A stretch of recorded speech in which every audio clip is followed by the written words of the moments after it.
go to the essence of why intuition is so useful in our process of problem solving or decision making. And I want to share it through an example again, through a little story.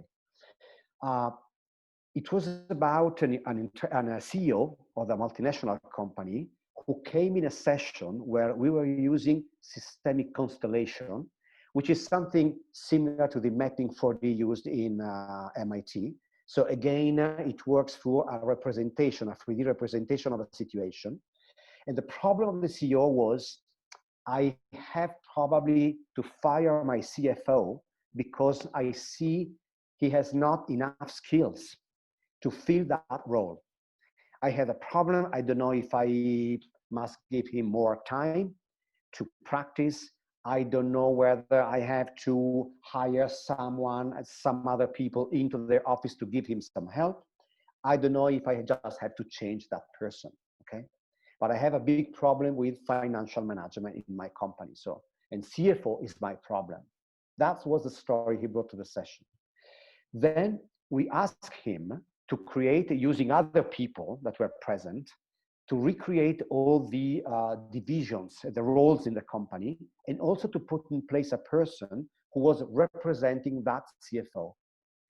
When he had built all this representation, all the roles were filled in this kind of theater representation, we asked him to go inside and to fill its place. And to stay there, looking around, looking and being in relationship with the person who was representing the CFO, and to not only to think, but to take notes of the emotion he was feeling, or the feelings in his body, and to integrate all these informations. It was enough to stay like this for 1-2 minutes, which is quite a long time in silence. And suddenly he said, oh my God, that was not my problem. I have a personal problem with that person. The problem are not the skills. And in brackets, we have placed some people representing the skills of the CFO, the skills required for that role. So there was in place the person and the skills separately. And he said, I don't have any problems with the skills. I just hate that person personally. So, oh my God, that's my problem. So I'm now aware that I have lots of judgment, personal judgment. I just don't like that person. So he totally rethought the problem.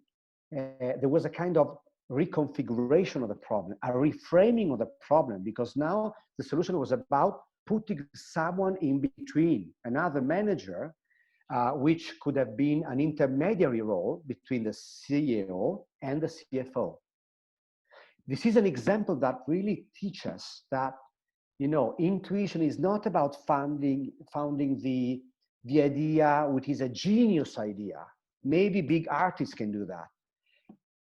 Where the intuition really works is on the reframing of the problem. I mean, the reframing of, you know, the level of our sight, the level, our point of view. The reframing is about elevating the point of view on the problem. So we achieve a higher level of mindfulness, a higher level of consciousness about what the problem is really, about the truth of that problem. So the key of intuition is working on the reframing of the problem. And sometimes the idea that comes from the solution is a genius idea, but this is just the effect of a reframing. I think this is the key point. And this is why each of us can use intuition.